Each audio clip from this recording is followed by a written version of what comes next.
এবং সিলেটি চ্যানেল নিউজের এই নতুন লাইভে সবাইকে সুস্বাগত জানাচ্ছি। ইসলামী দলগুলোর মধ্যে 8টি দল একটি জোট হয়েছিল। সেই জোটের মধ্যে দিয়ে বাংলাদেশে প্রায় 8টি বিভাগীয় সমাবেশের মধ্যে দিয়ে বেশ সাড়া ফেলেছিল এবং সিলেটেও বিভাগীয় সমাবেশে আমরা দেখেছি 8টি ইসলামিক দল জামায়াতের সাথে পীর চরমনায় অন্যতম দল হিসেবে তারা যে 8 দলের একটি সংঘবদ্ধ নির্বাচনের জন্য একটি জোট গঠিত হয়েছিল। আমরা সেই গুঞ্জনই শুনতে পাচ্ছি জামাত ছাড়াই নতুন জোট গড়তে তৎপরতা চালিয়ে যাচ্ছে চরমনায় পীর সাহেবের দল। তো সর্বশেষ আসলে কি হয়, আসলে কি জামাত জোট থেকে সরে যাবে চরমনায় পীরের দল? আমরা সেই আপডেটটুকু সর্বশেষ যে আপডেট এসেছে আমরা সেই আপডেটটুকু জানিয়ে দেওয়ার চেষ্টা করছি। দেশ খবর থেকে যারা যুক্ত আছেন আপনারা আপনাদের মতামতটুকু জানাতে পারেন। নির্বাচনী ময়দানে আসন ভাগাভাগি নিয়ে সমঝোতা না হওয়ায় জামায়াতে ইসলামীর সঙ্গে ছাড়ার গুঞ্জন উঠেছে ইসলামী আন্দোলন বাংলাদেশের ভেতরে। জামায়াত 45টির বেশি আসন ছাড়তে রাজি না হওয়ায় চরমনায় পীরের নেতৃত্বাধীন দলটি এখন বিকল্প জোট গঠনে তৎপরতা শুরু করেছে। গত মঙ্গলবার মধ্যরাত পর্যন্ত রাজধানীর একটি মাদ্রাসায় অনুষ্ঠিত ইসলামী আন্দোলনের কেন্দ্রীয় মজলিসে শুরার বৈঠকে এই সংকট ঘনীভূত হয়। বৈঠকে দলের আমির ও মোহাম্মদ রেজাউল করিম আসন ভাগাভাগির বিষয়ে সদস্যদের মতামত চাইলে মিশ্র প্রতিক্রিয়া দেখা দেয়। বৈঠকের অভ্যন্তরীণ চিত্র দলীয় সূত্র জানায়, ইসলামী আন্দোলন ইতিমধ্যে 266টি আসনে তাদের প্রার্থী চূড়ান্ত করে মাঠে নামিয়েছে।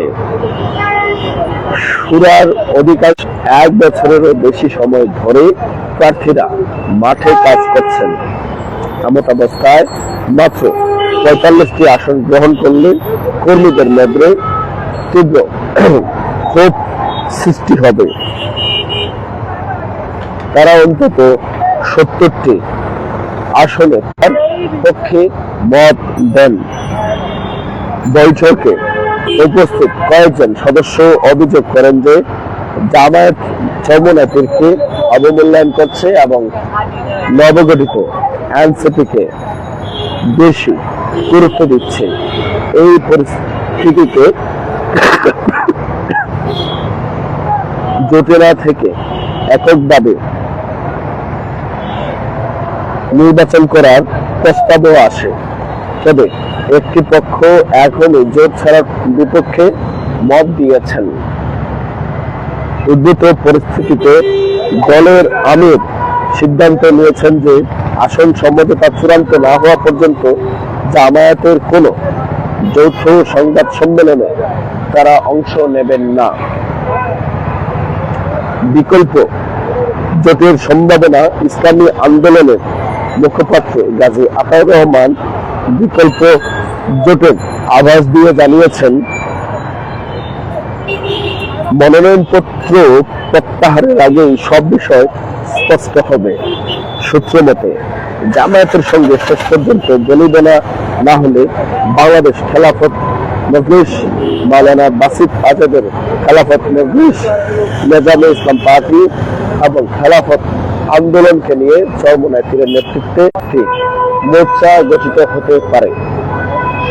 জামায়াতের জোট থেকে বেরিয়ে যাচ্ছে চরমনায়, এই গুঞ্জনটুকু আসলে চারিদিক জুড়ে আমরা জানিয়ে দেওয়ার চেষ্টা করছি। সর্বশেষ যে আপডেট হয়েছে, উল্লেখ্য জামায়াত ইসলামী আন্দোলনকে 45টি আসন ছাড়ার পাশাপাশি 5টি আসন উন্মুক্ত রাখার প্রস্তাব দিয়েছে, যেখানে হাতপাখা ও দাঁড়িপাল্লা উভয়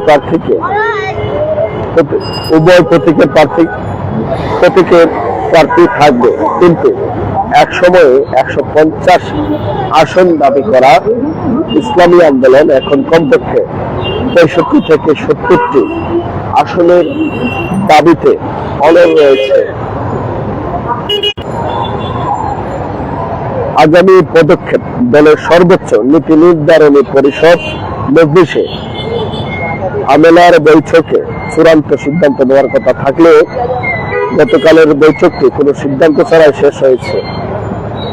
শীঘ্রই ইসলামী পন্থীদের ভোট এক বাক্সে আনার নীতির চূড়ান্ত রূপরেখা ঘোষণা করবে দলটি।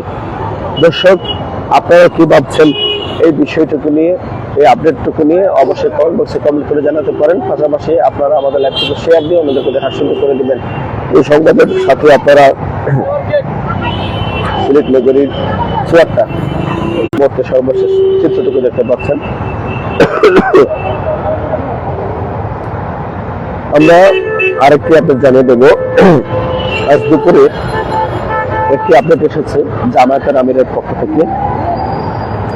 ইসলামী আন্দোলন নিয়ে জামায়াত আমিরের যে বার্তা, উনি আসলে কি বার্তা দিয়েছেন সেই বার্তাটুকু আপনাদেরকে জানিয়ে দিচ্ছি। ইসলামী আন্দোলন নিয়ে বিভ্রান্তমূলক মন্তব্য লেখালেখি থেকে বিরত থাকতে অনুরোধ জানিয়েছেন জামায়াতে আমির ডাক্তার শফিকুর রহমান। অত্যন্ত গুরুত্বপূর্ণ একটি আপডেট আমরা দেখতে পাচ্ছি। চরমনায়ের দলের পক্ষ থেকে, ইসলামী আন্দোলনের পক্ষ থেকে জোট ছাড়ার যখন খবরটুকু প্রকাশিত হয় বা অনেকে জানতে পারে তারা এরকম কোনো কিছু করছে, পরিকল্পনা বা প্ল্যানিং করছে, তখন কিন্তু নেতাকর্মীরা বিভিন্ন ধরনের অনেকে লেখালেখি করছেন, পোস্ট দিচ্ছেন, অনেকে ছবিও পোস্ট করছেন। এইসব থেকে বিরত থাকার জন্য নেতাকর্মীদের প্রতি অনুরোধ জানিয়েছেন জামায়াতে আমির ডাক্তার শফিকুর রহমান। বৃহস্পতিবার 15 জানুয়ারি নিজের ভেরিফাইড ফেসবুক পেজে এক স্ট্যাটাসের মাধ্যমে এই অনুরোধ জানান তিনি। স্ট্যাটাসে জামায়াতে আমির লিখেছেন, প্রিয় সহকর্মী ও সম্মানিত শুভাকাঙ্ক্ষী, আসসালামু আলাইকুম রাহমাতুল্লাহ। সম্প্রতি লক্ষ্য করছি কেউ কেউ জামায়াতে ইসলামের প্রতি সংহতি ও সহানুভূতি দেখাতে গিয়ে ভাতৃপ্রতিম সংগঠন ইসলামী আন্দোলন বাংলাদেশের ব্যাপারে অনাকাঙ্ক্ষিত ও বিভ্রান্তিমূলক বিভিন্ন মন্তব্য ও লেখালেখি সম্পূর্ণ শুরু করেছেন।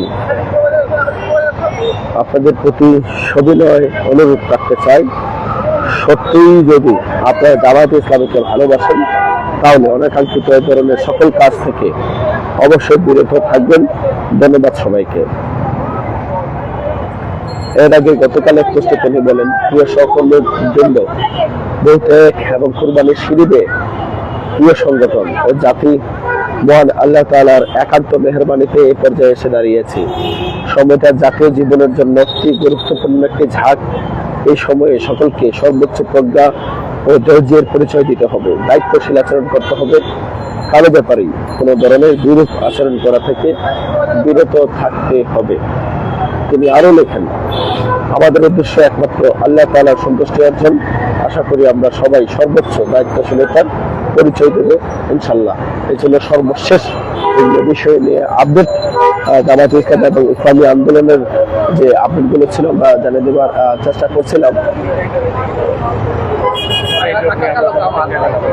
এই জোট নিয়ে অবশ্যই আপনারা আপনাদের মতামতটুকু চরমনায় কি জামায়াতের সাথে 8 দলীয় ইসলামিক যে দলের জোট করা হয়েছে সেই জোটে ওনারা থাকবেন কিনা এবং এই 40-45টি আসন বিন্যাসের মধ্যে ওনাদের দলীয় নেতা কর্মীরা থাকবেন কিনা, এই বিষয়ে আপনাদের মতামত জানাতে পারেন এবং সর্বশেষ যে আপডেট জানা যায়, সর্বশেষ যে তথ্য আসে সেটা আমরা জানিয়ে দেওয়ার চেষ্টা করবো।